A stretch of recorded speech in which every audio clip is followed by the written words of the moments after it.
साथियों, लोभ से जीवन नष्ट होता है। निरंतर कृपणता, कंजूसी और जमा करने के विचार जब मस्तिष्क में आते रहते हैं तो वे कुछ समय बाद आदत का रूप धारण कर लेते हैं। बहुत जमा करने और खर्च के समय अनावश्यक कंजूसी को लोभ कहा जा सकता है। लोभ की विचारधारा जब सुप्त मन पर असर करती है तो उसका स्वास्थ्य पर अनिष्टकर प्रभाव पड़ता है। रुपया, पैसा यथार्थ में एक भोग वस्तु है। ज्ञानवान मनुष्य इसे हाथ का मैल बताते हैं। धन का वास्तविक काम उसको सदुपयोग में लाना है। जैसे पानी पीने की वस्तु है, उसके पीने पर प्रयोग करने से ही आनंद है। पानी की जो अनावश्यक मात्रा में जोड़ जोड़ कर जमा करता रहता है वह अयोग्य कार्य करता है। जमा किया हुआ पानी कुछ दिन बाद सड़ने लगेगा और चारों ओर दुर्गंध पैदा करेगा।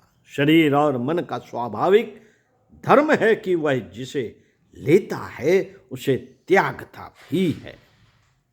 मन में विचारों का आवागमन लगा रहता है। एक प्रकार के विचार आते हैं तो दूसरी प्रकार के जाते हैं। मन में विभिन्न प्रकार के विचार हर घड़ी उठते रहने का विधान परमात्मा ने बहुत सोच समझ कर बनाया है, जिससे बढ़ती हुई नदी के जल की तरह मस्तिष्क निर्मल होता रहता है। यदि एक ही प्रकार के विचार किए जाएं और वे निम्न श्रेणी के हों तो मनुष्य भयंकर विपत्ति में पड़ सकता है। आकर्षण के विश्वव्यापी नियम के अनुसार उसी प्रकार के विचार उस आदमी के पास इतनी अधिक मात्रा में इकट्ठे हो जाएंगे कि वह डर जाएगा और बीमार हो जाएगा या मर जाएगा। लोभी मनुष्य निरंतर धन का ही चिंतन करता है। उसे पैसा अधिक जोड़ने की ही चिंता बनी रहती है। इस प्रकार वह हाथ के मैल को छुड़ाने की अपेक्षा उसे जमा करने का प्रकृति विरुद्ध प्रयत्न करता है। इसका असर गुप्त मन पर होता है। पाठक यह भी जानते ही होंगे कि शरीर की श्वास प्रश्वास क्रिया, खून का दौरा, रसों का पचना, मल मूत्र का परित्याग आदि दैनिक जीवन की क्रियाएं सुप्त मन के द्वारा होती रहती हैं। हमारा चेतन मन इन क्रियाओं में दखल नहीं देता, किंतु सुप्त मन की स्थिति के अनुसार क्षण भर में बड़ा भारी परिवर्तन हो सकता है।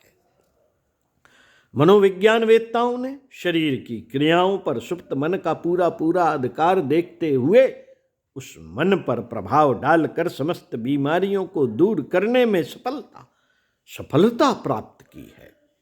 हमारे स्वभाव के दोष और अन्य बुरी आदतें भी इस प्रकार के मानसिक उपचार से सुधर सकती हैं।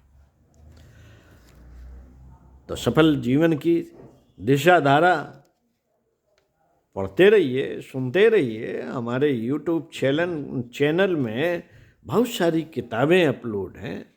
आप उसे सब्सक्राइब कीजिए और सुन लीजिए। पढ़ने की आदत तो हो, लेकिन स्वाध्याय करने की आदत बन जाए, स्वाध्याय का महत्व समझ में आ जाए, तभी संभव है। साथियों, समय है कहाँ लोगों के पास। लेकिन हाँ, जब हम डॉक्टरों के यहाँ बिस्तर पर लेट जाते हैं तो समय ही समय रहता है। तो इसी तरह यदि हम लेटना पसंद नहीं करते डॉक्टरों की चारपाई पे, तो हमें स्वाध्याय जरूर करते रहना चाहिए। कुछ अच्छा पढ़ना और कुछ अच्छा सुनते रहना चाहिए। तो इन्हीं शब्दों के साथ आपको अगले वीडियो में पढ़कर सुनाएंगे आध्यात्मिक पवित्रता का मार्ग। ओम शांति।